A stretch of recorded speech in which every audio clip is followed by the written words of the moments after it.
ladies and gentlemen, the top wife on stage. Her name is Optional Queen. She's a female musical artist. Kate Taupo, Natuke. Atun Saribu. Anti-Long, get local government area.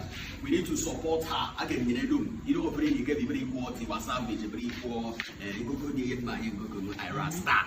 As an get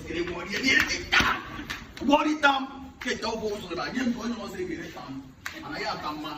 So, ladies and gentlemen, I want all of you to go and stream our new song. I go to run and take down for this.